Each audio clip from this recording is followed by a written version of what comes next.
સંસ્કારી નગરી વડોદરામાં નવરાત્રી પર એવી ઘટના બની જેણે ફરી એકવાર ગુજરાતના કાયદા વ્યવસ્થાની એવી પરિસ્થિતિ બતાવી દીધી છે કે આપણે જોઈએ કે કાયદા વ્યવસ્થાના લીરે લીરા ઉડી ગયા છે.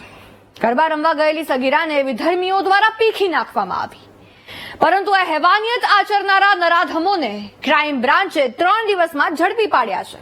ત્યારે કોણ છે સામૂહિક દુષ્કર્મ આચરનારા આ તત્વો? શું બની હતી ઘટના? આવો જોઈએ.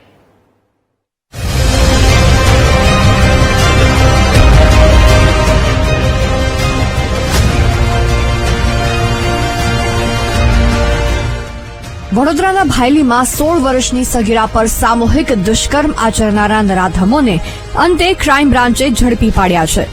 પોલીસ પકડમાં રહેલા આ 3 હેવાનો એ જ છે જેમણે સગીરા સાથે દુષ્કર્મ ગુજાર્યું. આ તમામ આરોપીઓમાંથી 3 આરોપી મુન્ના અબ્બાસ વણઝારા, મુમતાઝ જુબેદાર વણઝારા અને શાહરૂખ વણઝારા છે.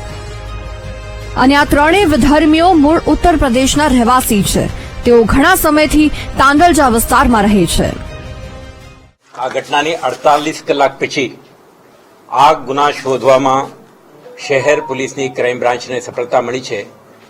આ આપના સમક્ષ જાહેર કરતા મને આનંદ થાય છે, કેમ કે આ એક હિયનસ ક્રાઇમ જેના લીધે શહેરમાં અને આખા જિલ્લામાં એક સેન્સેશન ઊભો થયો હતો અને આ મહત્વના કેસને શોધી આરોપો સુધી પહોંચવાની આપને સફળતા મળી છે.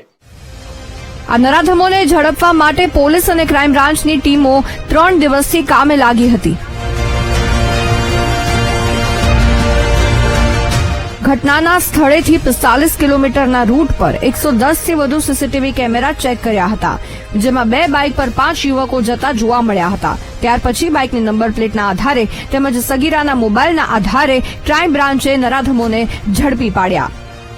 એટલું જ નહીં, એવો પાઠ પણ ભણાવ્યો કે મેડિકલ ચેકઅપ માટે લાવ્યા ત્યારે એકને સ્ટ્રેચરની જરૂર પડી,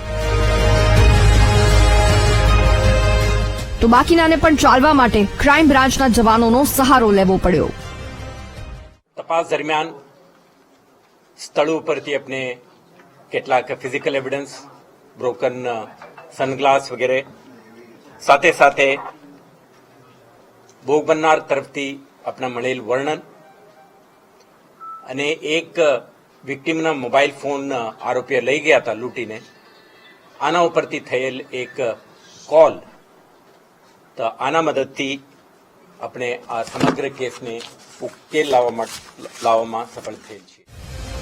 ઘટના 4 ઓક્ટોબરે એટલે કે બીજા નોરતાના દિવસે બની હતી, જ્યારે સગીરા તેના મિત્ર સાથે સુમસામ જગ્યા પર બેઠી હતી. આ દરમિયાન દારૂના નશામાં ધૂત આરોપીઓ ત્યાંથી નીકળ્યા, જેમાંથી 3 આરોપીઓએ સગીરા સાથે સામૂહિક દુષ્કર્મ ગુજાર્યું હતું અને ત્યાર પછી સગીરાએ મિત્ર સાથે પોલીસ સ્ટેશન જઈ ફરિયાદ નોંધાવતા ઘટના પ્રકાશમાં આવી હતી.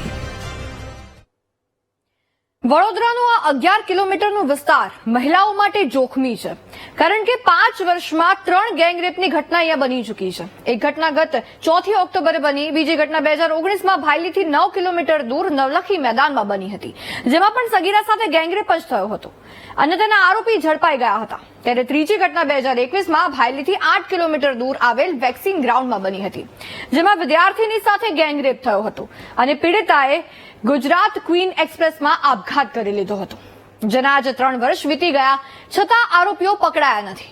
ત્યારે સવાલ એ થાય છે કે ગુજરાતમાં દીકરીઓ સુરક્ષિત હોવાની વાતો થાય છે, પરંતુ સંસ્કારી નગરીમાં જ વારંવાર ગેંગરેપની ઘટના બને છે, તો કેવી રીતે ગુજરાતમાં દીકરીઓ સુરક્ષિત છે? આ સૌથી મોટો સવાલ.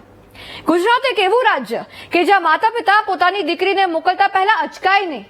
સુરક્ષિત રાજ્યની ગુજરાતની આ છબી છે ને, બગડી રહી છે. ગાંધીના દારૂબંધીવાળા ગુજરાતમાં બિનદાસ દારૂ પીને હેવાનો સ્ત્રીને પોતાની હવસ સંતોષવાનું સાધન બનાવીને પીખી રહ્યા છે. કાયદા પોલીસનો ખોફ જ નથી રહ્યો, જે જગાડવો ખૂબ જરૂરી બની ગયો છે. અને ખાસ કરીને આપણે કહીએ કે